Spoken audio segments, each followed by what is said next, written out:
क्या spine surgery के बाद हमें पैरालिसिस हो जाएगी? क्या स्पाइन सर्जरी के बाद हम कभी चल नहीं पाएंगे? क्या स्पाइन सर्जरी के बाद हमारे हाथ पैर जो है वो कभी काम नहीं करेंगे और हम अपंग हो जाएंगे? हमेशा इस तरह के प्रश्न हमें मरीज़ों से सुनने को मिलते हैं, क्योंकि आज हमारे समाज में ऐसी कई सारी मिथ्स हैं कि स्पाइन सर्जरी के बाद मरीज़ को लकवा हमेशा ही आ जाता है और वो कभी अपने पैरों पे नहीं चल पाता। देखिए, स्पाइन सर्जरी की एडवांसमेंट के साथ आज बहुत नवीनतम तकनीक उपलब्ध हैं, जिससे स्पाइन सर्जरी जो है अब one of the safest surgeries हो गई हैं। स्पाइन की सर्जरी जो है वो पहले हमें लोगों को लगता था कि एक बहुत कॉम्प्लिकेटेड चीज़ है, जिसमें महीन नसों पे काम किया जाता है और ज़रा सी भी कुछ इधर उधर प्रॉब्लम आई तो मरीज़ को लकवा या पैरालिसिस का अटैक आ जाता है।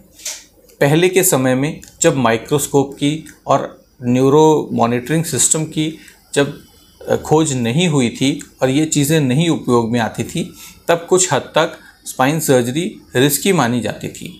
लेकिन विद एडवांसमेंट अब अत्याधुनिक microscopic technique, endoscopic technique, neuro monitoring system और न्यूरो नेविगेशन सिस्टम आने के बाद से कंप्यूटराइज तरीके से स्पाइन को मॉनिटर करके ऑपरेशन किए जाते हैं, जिसमें स्पाइन सर्जरी अब बहुत ज़्यादा सेफ़ हो गई है।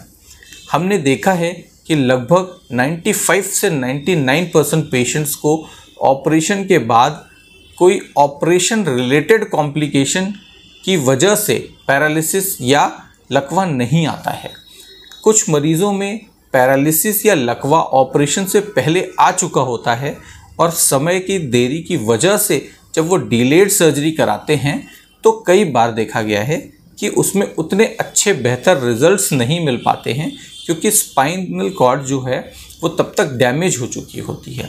तो ये जो डैमेज होता है ये मरीज़ को ऑलरेडी ऑपरेशन से पहले आ जाता है। ऐसे केसेस में भी ऑपरेशन से रिजल्ट्स जो हैं वो फिर भी बेहतर माने जाते हैं, क्योंकि कई बार मरीज़ को 100% आराम नहीं आता, लेकिन वो इतना आ जाता है कि वो सहारे के साथ चल पाए या उसको दर्द में काफ़ी आराम आ जाता है। स्पाइन सर्जरी आजकल काफ़ी ज़्यादा सेफ़ हो गई है, हमें नहीं डरना चाहिए। स्पाइन की कुछ प्रॉब्लम्स हैं जिसमें स्पाइन सर्जरी मस्ट है, जैसे स्पाइन के फ्रैक्चर्स होते हैं, जिसको आजकल हमें, पहले के समय में हम 3 महीने लेटे रहते थे, फिर रेस्ट करते थे, फिजियोथेरेपी करते थे और मान लेते थे कि ये प्रॉब्लम तो अब ठीक नहीं हो सकती और हमें ज़िंदगी भर कमर में दर्द के साथ जीना पड़ेगा। ऐसा आजकल बिल्कुल नहीं है। एडवांसमेंट टेक्निक के साथ आज मिनिमल इन्वेजिव स्पाइन सर्जरी शुरू हो गई है, जिसमें मरीज़ को बिना चीरा, बिना टाँके के हम मरीज़ का फ्रैक्चर को फिक्स कर देते हैं। यदि स्पाइनल कॉर्ड में दबाव होता है तो फिर उसको अर्जेंट सर्जरी करके उस दबाव को भी ख़त्म कर दिया जाता है, जिसमें रिस्क ऑफ पैरालिसिस और डेवलपमेंट ऑफ क्रॉनिक पेन, ये दोनों परेशानियों से मरीज़ को इमीडिएटली हम बचा सकते हैं।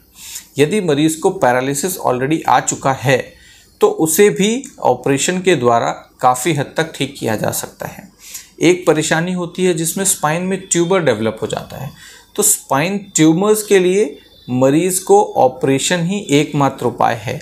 यदि वो ट्यूमर मरीज़ को कैंसर वाला है या मेटास्टैटिक है, यानी शरीर के दूसरे हिस्से का कैंसर जो है वो रीढ़ की हड्डी में फैल गया है, कुछ ऐसी स्टेज में हमें इवैल्यूएट करना होता है कि मरीज़ का प्राइमरी कैंसर जो है वो किस स्टेज का है। स्पाइन में सबसे इम्पॉर्टेंट जो बीमारी, सबसे कॉमन बीमारी देखी गई है वो डिस्क प्रोलैप्स या डीजेनरेटिव स्पाइन डिजीज़ है। उम्र के साथ स्पाइन में डिजेनरेशन होता है, डिस्क प्रोलैप्स बहुत कॉमन होते हैं। उस केस में मोस्टली पेशेंट्स को कंजर्वेटिव मैनेजमेंट यानी दवाओं से बहुत आराम मिलता है, ठीक हो जाते हैं।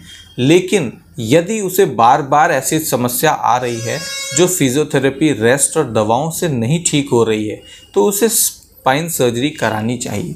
90% पेशेंट्स को ऑपरेशन के बाद बेनिफिट मिलता है यदि वो सही समय पर और सही जगह पर सर्जरी करवाता है। आजकल स्पाइन सर्जरी के लिए जो लेटेस्ट एडवांसमेंट टेक्निक्स आ गई हैं उससे स्पाइन सर्जरी को काफ़ी ज़्यादा सेफ बना दिया है। आजकल हम मिनिमल इन्वेजिव स्पाइन सर्जरी की तरफ जा रहे हैं, जिसमें स्पाइन की मेजॉरिटी ऑफ द प्रॉब्लम्स को हम एंडोस्कोपिक टेक्निक से, MIS टेक्निक से डील कर पा रहे हैं। कुछ क्रॉनिक प्रॉब्लम्स जिसमें मल्टी लेवल इन्वॉल्वमेंट होता है, जिसके लिए हमें बार बार एक सिटिंग में MIS सर्जरी नहीं कर पाते हैं, उनमें हम ओपन सर्जरी की तरफ जाते हैं। कुछ स्पाइन ट्यूमर्स में भी हम आज एंडोस्कोपिक सर्जरी कर पा रहे हैं। तो स्पाइन सर्जरी से डरे नहीं। ये एक मिथ है कि स्पाइन सर्जरी के बाद आप पैरालिसिस के अटैक से पीड़ित हो जाएंगे या चल नहीं पाएंगे। यदि स्पाइन सर्जरी सेफ जगह अच्छे सेंटर पे कराई जाए, किसी अच्छे न्यूरोसर्जन के पास जाके कराई जाए, तो ये काफ़ी ज़्यादा सेफ सर्जरी मानी गई है। तो डरने की ज़रूरत नहीं है। आप अपने स्पाइन का ख्याल रखें और आप हमारे पास आके कंसल्ट करें, पूरा आप डिस्कशन करें, अपने सारे डाउट्स क्लियर करें। और यदि आपको बार बार स्पाइन की प्रॉब्लम हो रही है जो मेडिकेशन से ठीक नहीं हो रही है, जिसमें कोई सर्जरी करने से बेनिफिट हो सकता है, वो आप हमसे बात करें, डिटेल में डिस्कशन करें और फिर डिसाइड करें।